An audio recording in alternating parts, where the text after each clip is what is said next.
Peter was in the woods when he heard a weird noise from the bushes. It made him curious, so he went to see what it was. He found a strange pink animal, and when he got closer, he thought it might be a puppy, but he wasn't certain. To be safe, he took it to the vet.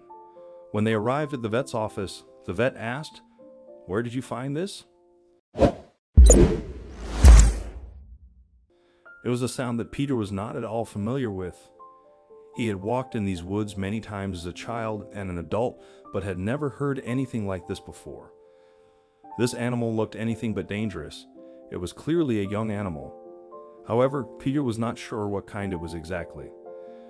Despite not knowing what animal it was, he did understand why it was making this sound. The puppy was much too young to survive here without its mother, and seeing how thin it had become, Peter suspected that its mother had not been around for a while.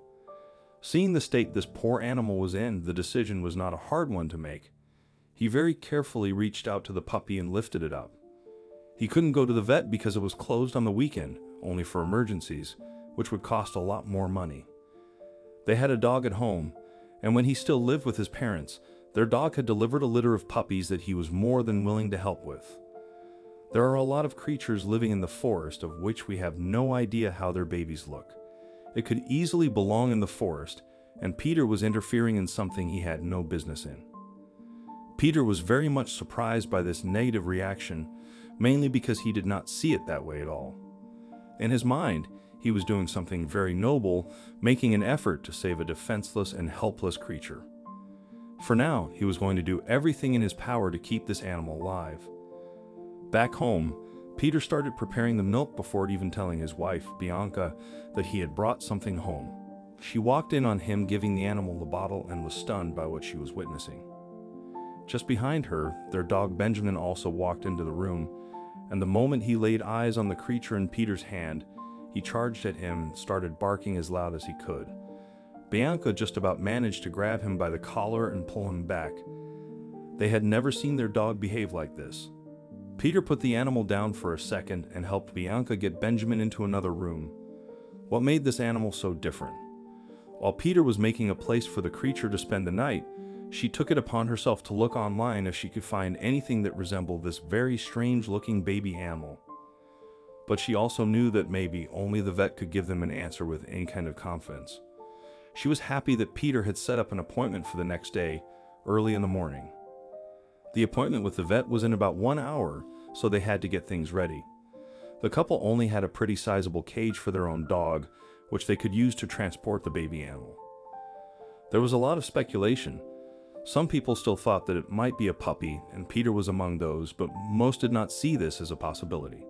It definitely kept the room interested in talking, so much so that when the vet was ready to call in the next patient, he also took notice of the commotion and went over to see what was happening exactly. He was stunned by what he saw screaming in the oversized cage.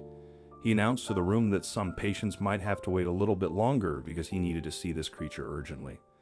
The couple themselves were a bit surprised when they got into the office. They saw that the vet looked very nervous and impatient. The vet put the animal in its cage again and told the couple that he needed to do some tests on the animal in the other room as he did not have the right equipment there. At this point, Peter and Bianca saw no reason to question the vet, but they most definitely should have. The vet took the caged animal into the back, and to the couple's surprise, it actually stopped screaming very quickly after the vet closed the door behind him. They were very impatient for the vet to come back, as they really wanted to ask the man what kind of animal they were dealing with. When he opened the door, he was greeted by the sight of 2 police officers who were waiting there. Peter was taken aback by this, but even more so when he was told that he and Bianca needed to wait in the office for the time being. After recovering from the shock, Peter demanded an explanation, but the officer did not feel the need to tell him anything other than that it had something to do with the baby animal that he and Bianca had brought in. They still did not know what they had done wrong or what was going on with this animal. When the police officers came into the office and asked the couple to come with them to the station for some questioning, Peter and Bianca knew that they had no other choice but to comply.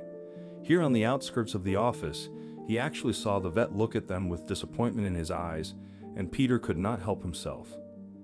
He asked the vet what they had done wrong or why he had called the police.